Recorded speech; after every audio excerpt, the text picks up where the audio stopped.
Welcome back to Revenge Silent. My name is Myra Ingram. I'm 32 years old, and 3 weeks ago, my own mother hired 3 lawyers to force me to sign away the inheritance my father left me, right in the middle of her living room. She called it a family meeting. I call it an ambush.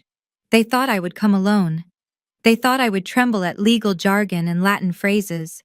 They thought the daughter they had dismissed for 20 years would bow her head and sign her name on the dotted line. They were wrong. Before I tell you what happened next, please take a moment to like and subscribe, but only if you genuinely enjoy this story, and let me know where you're watching from and what time it is there. To understand why I was standing in that room, I need to take you back 25 years, to the day my parents divorced. I was 7 years old when my world split in two. My father, Thomas Ingram, was a carpenter. He built things with his hands: furniture, cabinets, dreams. What he couldn't build was a defense against my mother's lawyers. He didn't have money for the good ones. So when the divorce was finalized, he lost almost everything. Mom got the house, Mom got custody, Dad got 2 weekends a month and a heart full of regret. I still remember the last time he dropped me off at Mom's place after one of those weekends.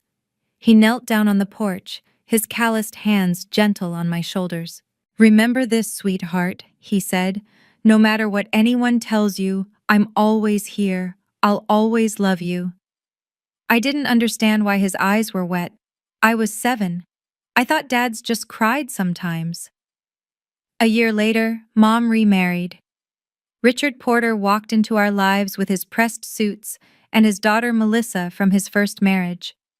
Suddenly, our family had a new structure, one where I didn't quite fit. Richard never hit me, he never yelled. He did something quieter, something that left no bruises but carved deep grooves into my sense of self. He simply acted as if I wasn't there. At dinner parties, Mom would introduce the family. "This is my husband Richard, and this is Melissa, our daughter."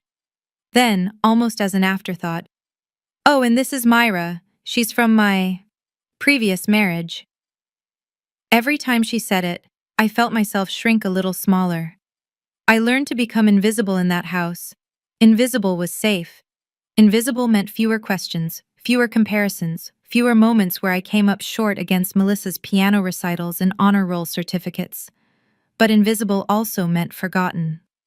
The favoritism wasn't subtle. It was a system, carefully maintained. When I was 16, I asked Mom for money to buy textbooks for the new semester.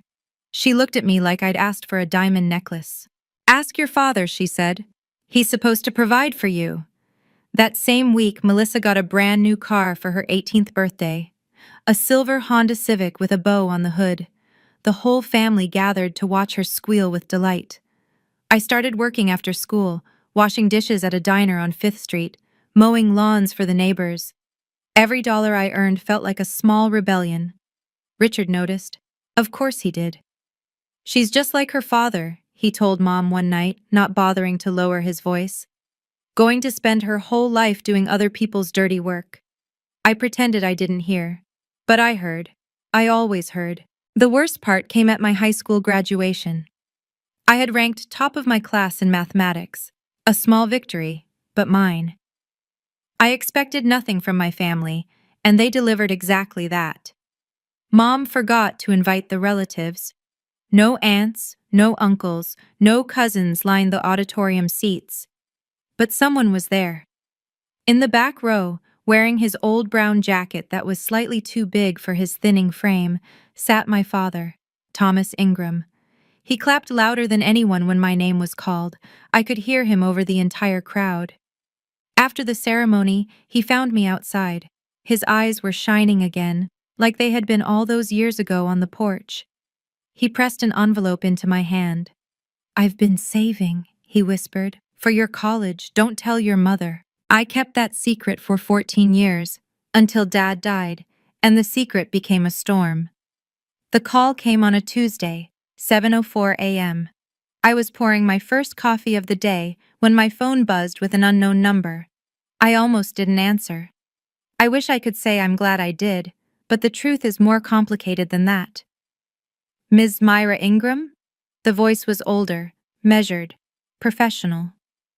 Speaking. My name is Harold Whitmore. I'm an estate attorney. I was your father's lawyer and his friend. A pause. I'm very sorry to inform you that Thomas Ingram passed away 3 days ago. It was his heart. He went peacefully, in his sleep.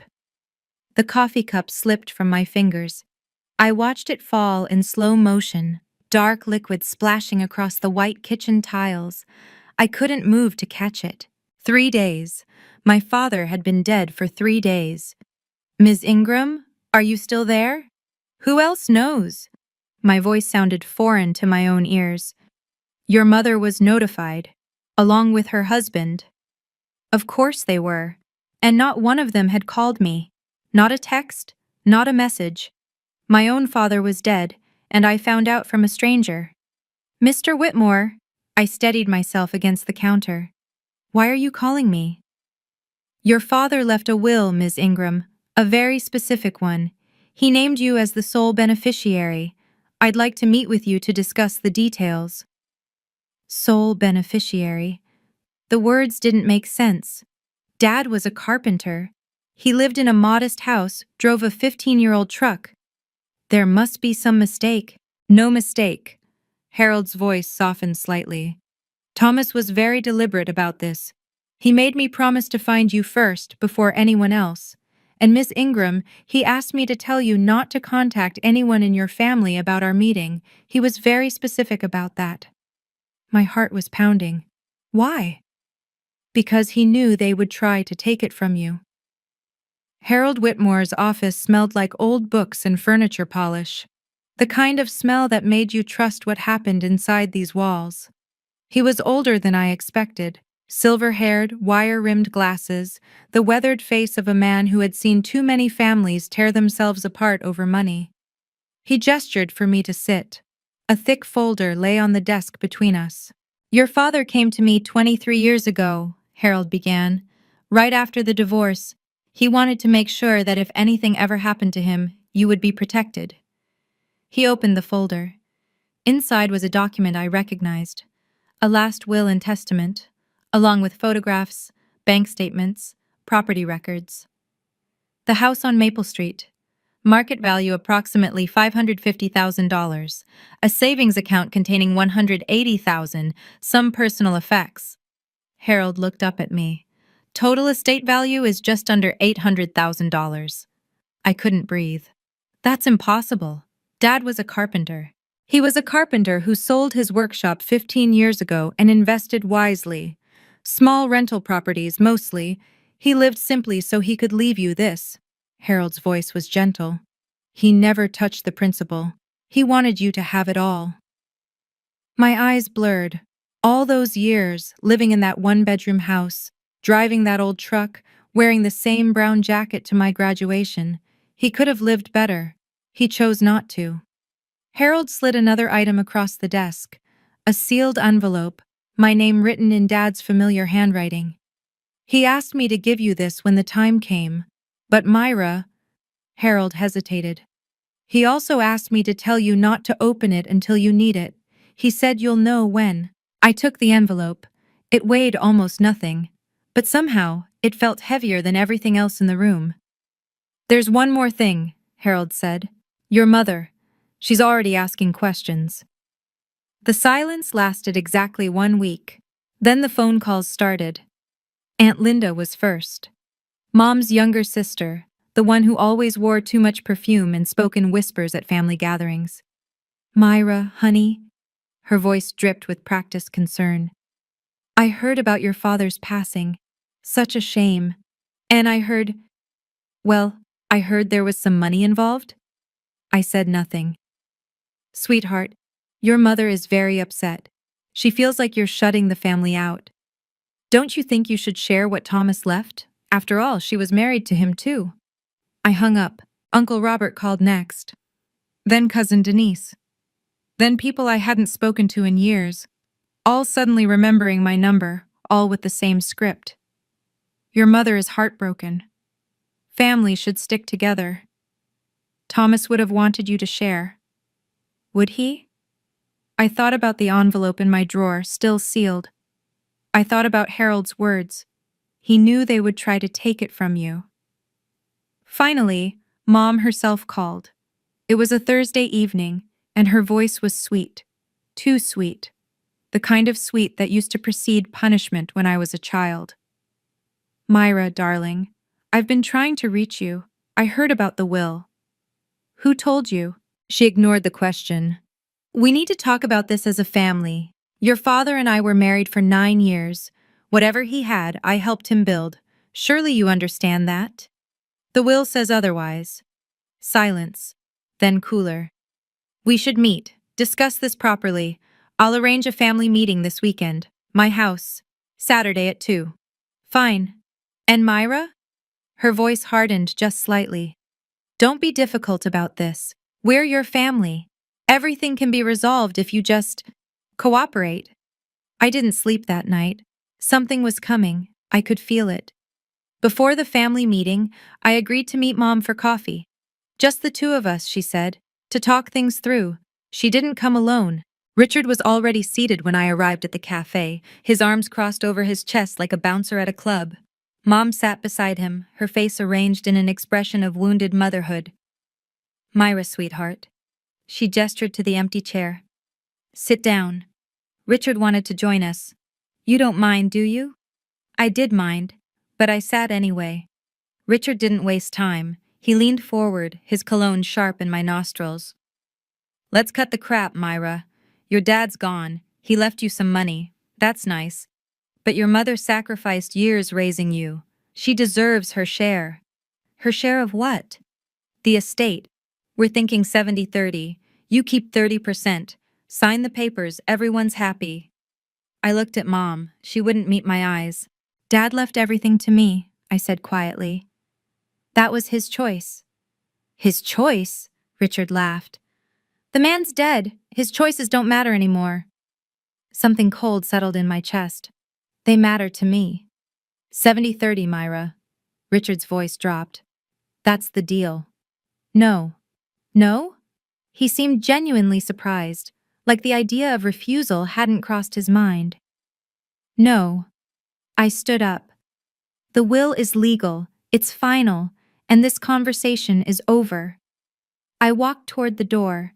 Behind me, I heard Richard's chair scrape against the floor. You're going to regret this. His voice carried across the cafe.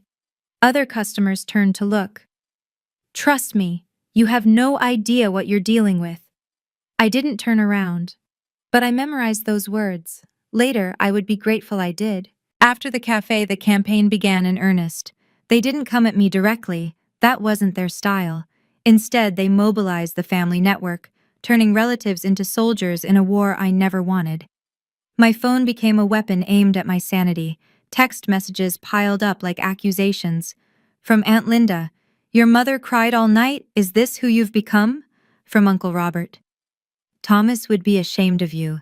You know that, right? From cousins I hadn't seen in a decade. Selfish, ungrateful, cold. Then came the Facebook post. Someone, I never confirmed who, wrote a long, emotional message in the family group chat. It painted a picture of a greedy daughter who had abandoned her mother, stolen her father's estate through manipulation, and now refused to share a single cent with the family that raised her. The comments poured in. Relatives I barely remembered called me names I can't repeat here. Old family friends clicked angry reactions. Someone shared a photo of me from years ago with the caption, "This is what betrayal looks like." I screenshotted everything, every message, every post, every accusation. I didn't know why I was doing it at the time. Some instinct, maybe. Harold's voice in my head. He knew they would try to take it from you. Melissa texted me for the first time in months. You're tearing this family apart, Myra. Mom won't stop crying. Why are you doing this to us? I typed a response, then deleted it. Then typed another. I'm not doing anything. I'm just refusing to give away what Dad gave me. She didn't reply. 2 weeks of silence followed. No calls, no texts, nothing.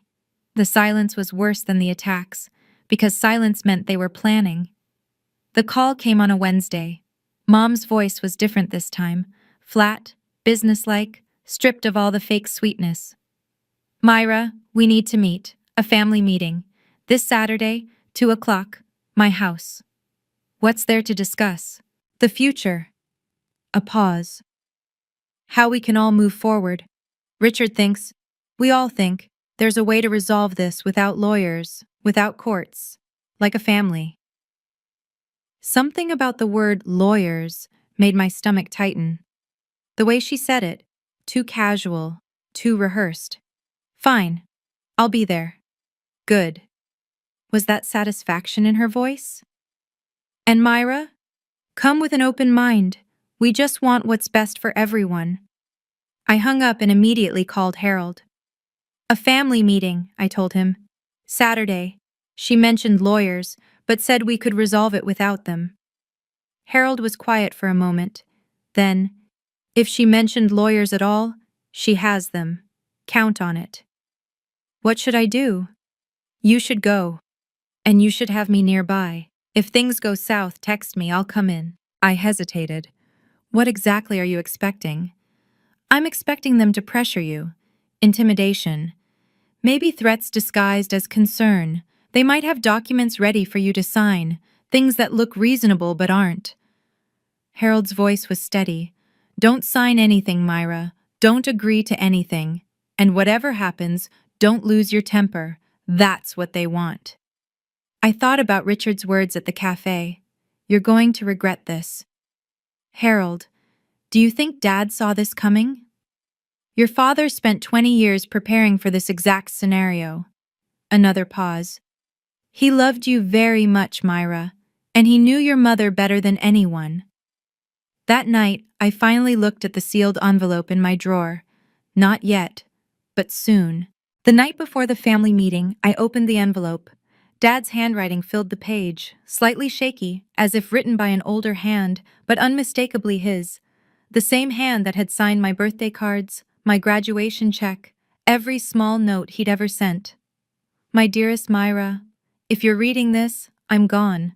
And if Harold gave this to you now, it means your mother has started. I always knew she would. Some things never change. There's something I never told you. During the divorce, your mother threatened to take you away completely. No visits, no contact. She had a lawyer friend who said he could make it happen. I was terrified. You were only 7. So I signed away everything. The house, the savings, all of it. Just to keep my weekends with you. Just to keep some piece of my daughter in my life. I was wrong to give in. I should have fought harder. That regret has followed me every day since. But I won't let you make the same mistake. I won't let you bow to people who don't deserve your respect. Everything is prepared. Harold has the documentation, the will, the medical evaluations, every legal protection I could think of. He also has recordings, things your mother said, things she thought no one would ever hear. Trust Harold, trust yourself. And remember what I told you on that porch when you were 7. I'm always here, I'll always love you. Ways. Don't let them take what's yours, sweetheart. Not the money, that's just paper. Don't let them take your dignity, your right to stand tall. That's my real gift to you. Love always, Dad. I sat in the dark for a long time after that, the letter pressed against my chest, tears streaming down my face. He had known. He had prepared. Even from beyond the grave, Dad was still protecting me. Friday morning, Harold's office, the last strategy session before the battle. He spread documents across the conference table like a general planning a campaign. The will, notarized and witnessed. Medical certifications confirming Dad's mental competence. Property records, bank statements. Everything organized, everything bulletproof. They'll try to claim Thomas wasn't of sound mind, Harold said. That's their only angle. They might have a family member willing to testify that he was confused, forgetful, easily manipulated. Aunt Linda, I said immediately. She'd lie for Mom. Then we have this. Harold held up a folder. Psychiatric evaluation from Dr. Patricia Morrison, conducted 8 weeks before your father's death. Full cognitive assessment. Thomas passed with flying colors. Any judge in California will accept this. He set down another item. a USB drive, 47 text messages, 23 recorded phone calls, 15 social media posts, all documenting a coordinated harassment campaign against you. Harold's eyes met mine. If they try to play the victim, we have proof of who the real aggressors are. I stared at the small device. Dad told you to collect this? Your father told me to prepare for war. Harold's voice softened. He hoped it wouldn't come to this, but he knew your mother. He knew her husband. He wanted you armed. What if they have lawyers tomorrow? Then I come in. Harold handed me his card. Keep your phone accessible. If you see legal representation, text me one word. Now. I'll be parked 2 blocks away. I took a deep breath. Anything else? Yes. Harold leaned forward. Whatever they say, whatever they accuse you of, don't react. Don't raise your voice, don't cry, don't give them ammunition. He paused. Your father always said you were stronger than you knew. Tomorrow you prove him right. I nodded. Ready or not, the war was coming. Saturday, 1:55 p.m. I pulled up to Mom's house with my heart hammering against my ribs. Harold's car was parked 2 blocks away, as promised. A small comfort, a lifeline. The house looked the same as it always had. White siding, manicured lawn, the American dream wrapped in a picket fence. I had spent years trying to belong inside those walls. Now they felt like enemy territory. I walked up the porch steps. Before I could knock, the door swung open. Mom stood there, her smile too wide, too practiced. Myra, you came. She leaned in for a hug I didn't return. Come in, come in. Everyone's waiting. Everyone. The living room was fuller than I expected. Mom and Richard occupied the main sofa. Aunt Linda perched on an armchair, avoiding my eyes. Uncle Robert stood by the window, arms crossed. Melissa sat in the corner, scrolling through her phone. And then there were the 3 people I didn't recognize. 2 men in expensive suits, 1 woman with a leather briefcase, all seated at the dining table, which had been cleared except for stacks of paper and a digital recorder. Mom followed my gaze. Her smile didn't waver. Myra, this is Mr. Stevens and Mr. Martinez, their attorneys, and this is their legal assistant. She gestured toward an empty chair. Sit down, sweetheart. We have a lot to discuss. I remained standing. You said this was a family meeting. It is, Richard's voice cut in, smug and satisfied. We're just making sure everything is properly documented. I looked at the papers on the table. The recording device. The lawyers who wouldn't meet my eyes. This wasn't a meeting. This was an ambush. And they thought I had walked into it alone. Mr. Stevens spoke first. Silver-haired, calm, the kind of lawyer who charged $500 an hour and looked like every dollar. Ms. Ingram, thank you for joining us today. He opened a folder with deliberate slowness. We represent your mother, Mrs. Diane Porter, in matters concerning the estate of Thomas Ingram. I said nothing, just waited. It's come to our attention that the will leaving you as sole beneficiary may be contestable. Stevens glanced at his notes. We have reason to believe Thomas Ingram was not of sound mind when he executed the document. We have witnesses prepared to testify to his declining mental state in his final years. Aunt Linda shifted in her chair, still not looking at me. Martinez leaned forward. Now, we could take this to probate court. These cases can drag on for years, Ms. Ingram. Legal fees alone could consume half the estate. Nobody wins in that scenario. But, Stevens continued smoothly, there's a simpler solution, a family settlement. You sign a voluntary relinquishment, transferring 80% of the estate to your mother. You retain 20%. Clean, simple. Everyone moves on with their lives. 80%.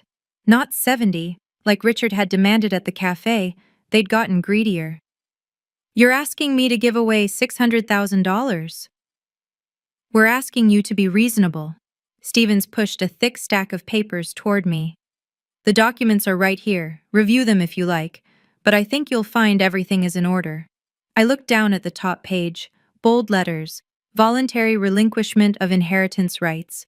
Mom was watching me with bright, expectant eyes.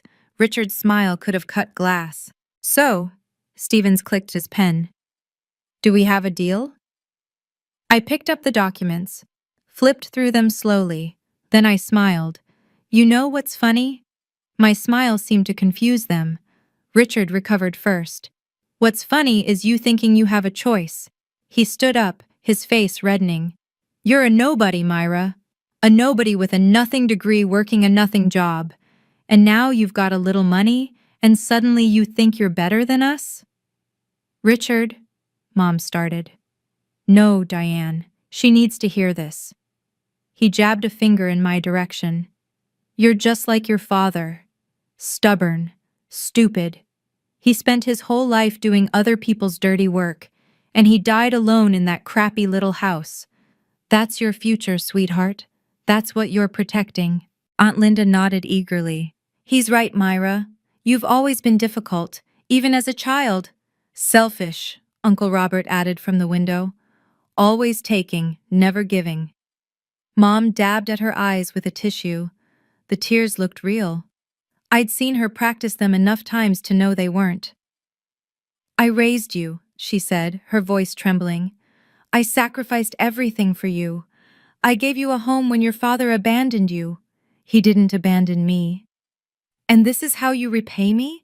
By hoarding money that rightfully belongs to this family? Stevens cleared his throat. Ms. Ingram, I'd encourage you to consider your position carefully.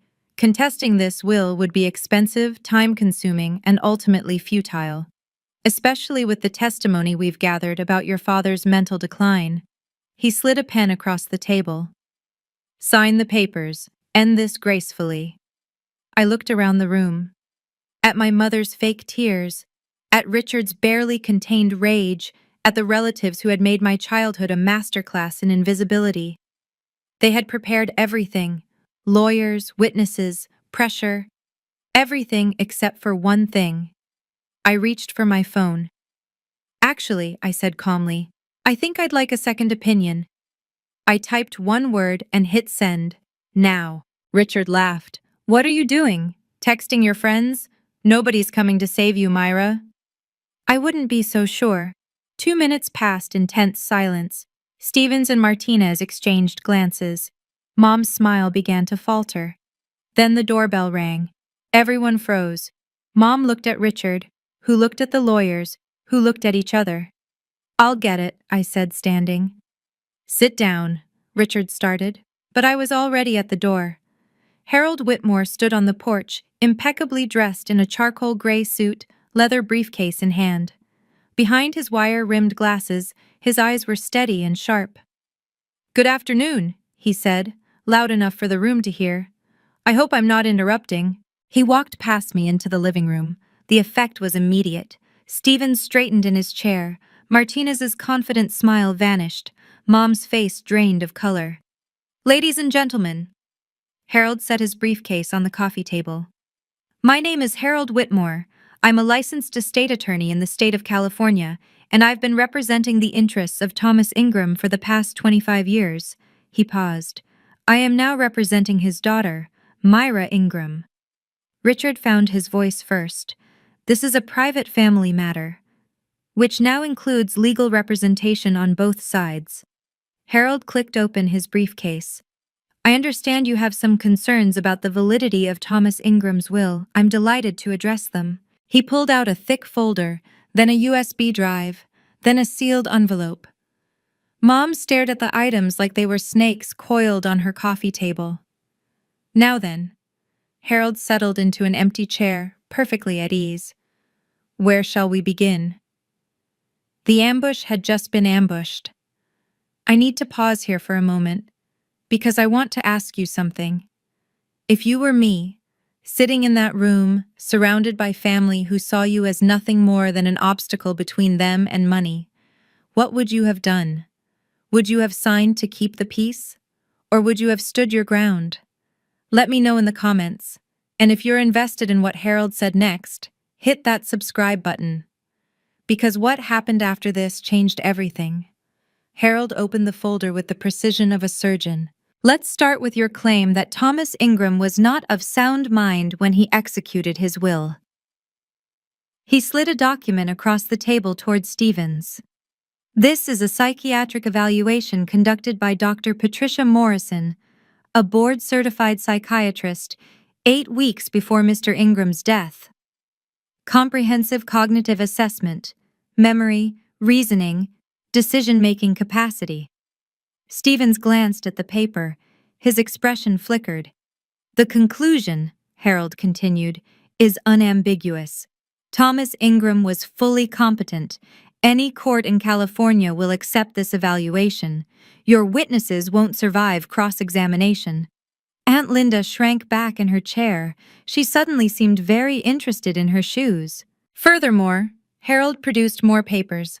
The will itself was executed in full compliance with California Probate Code Section 6110, 2 independent witnesses, notarized, legally airtight. He turned to Martinez. You mentioned probate court. I welcome it. We'd win, and then we'd countersue for frivolous litigation. Mom's voice came out strangled. Harold, surely we can discuss this like reasonable people. We are being reasonable, Mrs. Porter. Harold's voice didn't waver. Reason says you have no legal standing. Reason says this will cannot be contested. Reason says your daughter inherits everything her father wanted her to have.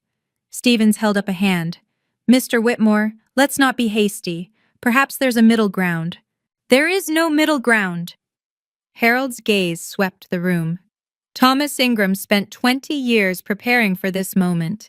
He knew exactly who would try to take his daughter's inheritance, and he made absolutely certain they would fail. Silence. The lawyers looked at each other. Mom clutched her tissue like a lifeline. Now, Harold said, shall I continue, or do you need a moment? Nobody answered. He continued. Harold held up the USB drive. This contains 47 text messages, 23 phone call recordings, and 15 social media posts. He set it down on the table with a soft click. All documenting a coordinated harassment campaign against my client, threats, defamation, emotional abuse, all perpetrated by people in this room. Aunt Linda's face went white. Uncle Robert uncrossed his arms, suddenly uneasy. California Civil Code Section 1708.7, Harold continued. Stalking and harassment. California Civil Code Section 45 and 46. Defamation and slander, not to mention intentional infliction of emotional distress. He looked directly at Mom. If this goes to court, Mrs. Porter, I won't just defend the will. I'll file counterclaims for harassment and defamation. I'll subpoena your phone records, your Facebook account, every message you've sent in the past 3 months. Richard slammed his palm on the table. This is ridiculous. We're family. You can't sue family for... I can. Harold's voice remained perfectly level. And I will. The evidence is overwhelming. Would you like to see the messages calling my client selfish, ungrateful, and a disgrace to the family? I have them printed and organized chronologically. Mom turned to Stevens, her composure cracking. Do something! Stevens gathered his papers slowly. His face had the expression of a man who had just realized he was standing on quicksand. Mrs. Porter, I think we need to reassess our position. He glanced at Martinez. Perhaps we should continue this discussion privately. I think that's wise, Harold agreed. And while you're reassessing, consider this. Thomas Ingram recorded conversations, including one from 2001, when Mrs. Porter threatened to remove him from his daughter's life unless he surrendered all marital assets. Mom's gasp was audible across the room. Any questions? The room unraveled. Stevens and Martinez stood up, gathering their files with the hurried efficiency of men who wanted to be anywhere else. The legal assistant was already edging toward the door. Mrs. Porter, we'll be in touch. Stevens didn't look at anyone. We recommend you seek alternative counsel regarding this matter. They left without another word. The front door clicked shut behind them. Aunt Linda was crying now. Real tears, not the manufactured kind. Diane, you told us Thomas was confused. You said he didn't know what he was signing. You said, "Shut up, Linda." Mom's mask had finally cracked. Her face twisted with rage as she turned on Harold. You think you've won something? You think this is over? She jabbed a finger at me. She's my daughter. That money should be mine. I was married to Thomas for 9 years. I suffered through those years. You threatened to take his child away. Harold's voice was quiet, almost gentle. Unless he gave up everything. That's not suffering, Mrs. Porter. That's extortion. Uncle Robert stepped forward. Diane, is that true? His voice was different now, uncertain. You always told us Thomas walked out. That he abandoned you and Myra. He did abandon us. I have the recording. Harold reached for his briefcase. Would you like to hear it? No, Mom screamed. She was shaking now, tears streaming down her face. No, I don't. Get out. Get out of my house. Both of you, get out. Melissa was standing by the stairs, her phone forgotten in her hand. Her face was pale, her eyes fixed on her mother with something I'd never seen before. Horror and recognition. Mom, she whispered, what did you do? Mom didn't answer. She couldn't. The truth had finally filled the room, and there was no space left for lies. We drove in silence for 10 minutes before I could speak. Thank you. The words felt inadequate. Harold, I don't know what would have happened if your father happened. He kept his eyes on the road. I just delivered what he prepared. My phone buzzed. A text from Uncle Robert. I'm sorry, I didn't know. I should have asked questions instead of making assumptions. Can we talk sometime? Another from Aunt Linda. I was wrong about you. I was wrong about a lot of things. I showed Harold. He nodded slowly. The truth has a way of rearranging people's loyalties. That evening, we sat in Harold's office going over next steps. Change the locks on Dad's house. Install additional security cameras. Document any future contact from Mom or Richard. They won't go quietly, Harold warned. People like that rarely do. Richard especially. He's got a temper, and he just lost in front of his wife's entire family. What can they do? You said the will is solid. Legally, nothing. Harold removed his glasses, rubbed his eyes. But not everything dangerous is legal. Your father knew that too. It's why he installed the security system at the house. He paused. It's still active, by the way. Cloud backup, motion sensors. I have access to the feed. I thought about Richard's face in that living room, the barely contained fury. You really think they'd try something? I think you should be careful, at least until the dust settles. That night, I received one more message, this one from Melissa. I don't expect you to forgive me or Mom, but I need you to know I'm not going to be part of this anymore. And Myra, please be careful. Dad, Richard, he said some things tonight. I'm scared for you. The dust wasn't settling. It was just getting started. 2 weeks of silence followed the meeting. No calls, no texts, no Facebook posts. It should have felt like victory. Instead, it felt like the calm before a hurricane. I started spending time at Dad's house, my house now, sorting through his belongings, preparing to move in. Every drawer I opened felt like a conversation with him. Old photographs, receipts from woodworking supplies, a coffee mug that said, "World's Best Dad," in faded letters. One night, around 11, my phone buzzed with an alert from the security app Harold had set up. Motion detected. Front yard. I opened the live feed, my heart suddenly racing. A dark pickup truck sat at the curb. Headlights off. Engine running. I couldn't see the driver through the tinted windows, but I recognized the truck. Richard's Ford F-150. For 15 minutes, it just sat there. I watched, barely breathing, as the camera recorded every second. Then, without warning, the truck pulled away and disappeared down the street. I called Harold immediately. Could be nothing, he said, though his voice was tight. Could be he was just checking on the property, seeing if you've moved in. At 11 at night? Call the police, make a report, create a paper trail. I did. The officer who came was polite but not particularly concerned. "No crime's been committed, ma'am. We'll note it in the file. Call us if anything else happens." Anything else? Like what? I wanted to ask. Like breaking and entering? Like assault? Like something worse? The next morning, another message from Melissa. "He's been drinking. Every night since the meeting. Mom can't calm him down. He keeps saying you humiliated him, that you'll pay." I stared at the message for a long time. Then I saved it to my evidence folder.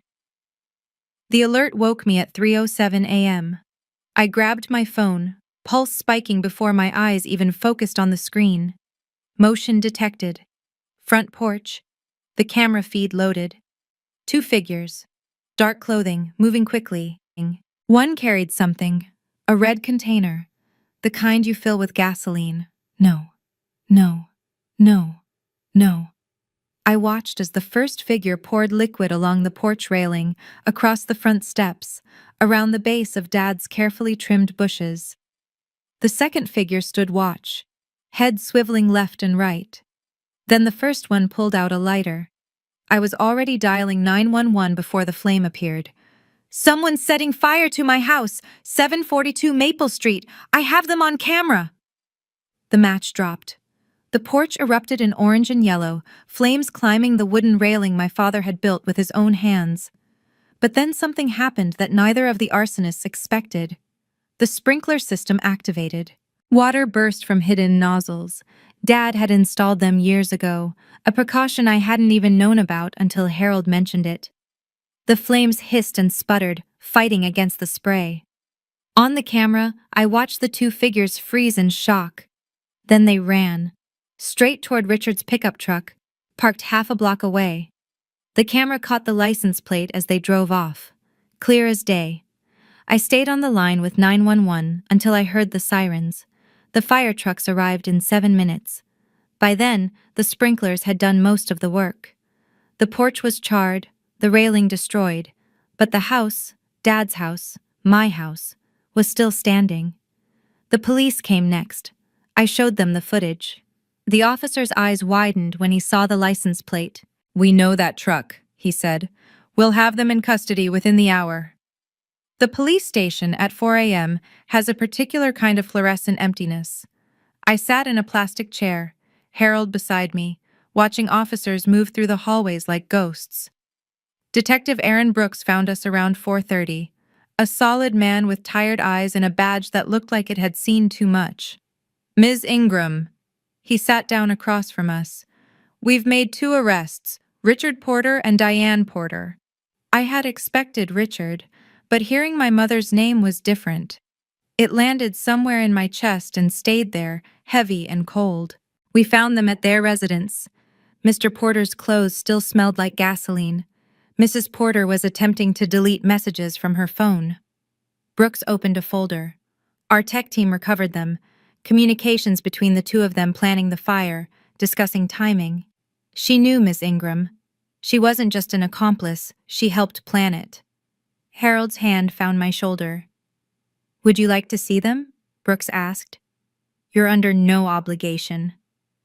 I didn't want to. Every rational part of me screamed to go home, to let the justice system handle this, to never look at those faces again. But there was another part. The 7-year-old girl who had stood on that porch watching her father cry. The teenager who had been made to feel invisible in her own home. The woman who had been called selfish for refusing to give away her dignity. "Yes," I said. "I want to see them." They put me behind one-way glass. Mom sat in interrogation room 2, her makeup smeared, her expensive blouse stained. She didn't look like the woman who had raised me, she looked like a stranger. When she spoke to the detective, her voice cracked. "She's my daughter. I would never hurt my daughter." But she had. She had tried to burn down everything my father left me. The trial took 4 months. It felt like 4 years. The evidence was overwhelming. Video footage, text messages, gasoline receipts traced to Richard's credit card, 2 neighbors who had seen the truck that night. There was no reasonable doubt to create. Richard went first on the stand. His lawyer tried to paint him as a man driven to desperation by financial pressure. His business had been failing for years, drowning in debt. The inheritance would have saved him. The jury didn't care about his desperation. They cared about the gasoline, the match, the flames. Guilty. Arson in the first degree. Conspiracy to commit arson. 10 years. 7 for the fire. 3 for the conspiracy. Eligible for parole in 6. Mom's lawyer took a different approach. She was a victim, he argued. Manipulated by her husband. Frightened into compliance. She never wanted anyone to get hurt. The text told a different story. If we can't have the money, she doesn't get to keep the house. Burn it down. Her own words. In her own hand. Guilty. Conspiracy to commit arson. 5 years. Possible parole after 3 with good behavior. When the judge read the sentence, Mom turned to look at me through the gallery. Her eyes were red, her face hollow. She mouthed something. It took me a moment to read her lips. "You'll regret this." The same words Richard had said at the cafe. The same words he'd said in her living room. I held her gaze until the bailiff led her away. Outside the courthouse, Harold walked me to my car. "How do you feel?" I thought about it. I don't feel like I won. I just feel empty. "That's normal." He squeezed my arm. "But Myra, your father would be proud." The emptiness shifted just slightly, enough to let something else in. "Let me step out of the story for just a second. I want to ask you something honest. Do you think I should forgive my mother? Some people say family is family, no matter what. Others say there are lines that, once crossed, can't be uncrossed. I'd really like to know what you think. Leave a comment and let me know. And if you've ever had to set a hard boundary with someone you love, or someone you were supposed to love, you're not alone." What my father wanted me to do next? It surprised even me. The story made the local news. Daughter's inheritance leads to arson plot. My face pixelated on the evening broadcast, but everyone who knew me recognized the house. Work got complicated. My colleagues didn't know how to act around me. Some offered awkward sympathy. Others, I could tell, were curious in that uncomfortable way people get when they smell drama. I kept my head down. Did my job. Tried to remember that I had nothing to be ashamed of. The family fallout was messier. Aunt Linda sent a 5-page handwritten letter. She detailed everything she remembered from my parents' divorce. Things Mom had told her. Things she now realized were lies. At the end, she apologized for believing the wrong person for 20 years. Uncle Robert cut ties with Mom completely. He visited me once, standing awkwardly in Dad's living room, now my living room. "I watched your father cry at your graduation," he said. "I didn't understand why. Now I do." He left without asking for anything. That meant more than any apology could. Melissa was the most complicated. She called a week after the sentencing. Her voice was small, nothing like the confident girl who used to get everything while I got nothing. "I'm not asking you to forgive me," she said. "I know I was part of the problem. I watched them treat you like you didn't matter, and I never said anything." I didn't argue. "But I want you to know, I'm not her. I'm not going to become her." She took a shaky breath. "I'm in therapy now, trying to figure out how much of who I am is really me and how much is just what they made me." "That's good," I said, and I meant it. "Can we maybe start over? Not as sisters, just as two people who share some history?" I thought about it. "We can try." 6 months after the trial, Harold called me to Dad's house for one last meeting. "Thomas asked me to wait," he explained as we stood in Dad's old workshop, the one he'd converted into a study after selling the business. "He wanted to make sure the storm had passed before you saw this." Harold walked to the built-in bookshelf and pressed something I couldn't see. A panel clicked open, revealing a hidden compartment. Inside was a wooden box, hand-carved, polished to a warm glow. The kind of box my father used to make for his best customers. "He made this for you," Harold said quietly. "Spent 3 months on it. Said it was the most important piece he ever built." I lifted the lid with trembling hands. Photographs, dozens of them. Me at 7, grinning with missing teeth. Me at 12, holding a math trophy. Me at 18, in my graduation cap. Me at 25, shaking hands with my boss at my first engineering job. Every picture had a note on the back. Dad's handwriting. Myra, age 7. The day I had to leave. I promised myself I'd find a way back to you. Myra, age 12. I was in the back of the auditorium. You didn't see me, but I saw you. Myra, age 25. I drove 3 hours to watch you walk into that office building. My daughter, the engineer. My heart nearly burst. The last picture was recent. Me, standing in front of my apartment, taken from across the street. The note read, "My beautiful girl. Every choice you've made on your own. I couldn't be more proud. The money is just paper. These moments, this is what I'm really leaving you. The proof that I was always there. That I always loved you. Even when you couldn't see me." I held the box against my chest and wept. A year has passed since the trial. I live in Dad's house now. Our house. I kept his workshop exactly as he left it. The smell of sawdust and wood polish, his tools hanging in perfect rows on the pegboard, the workbench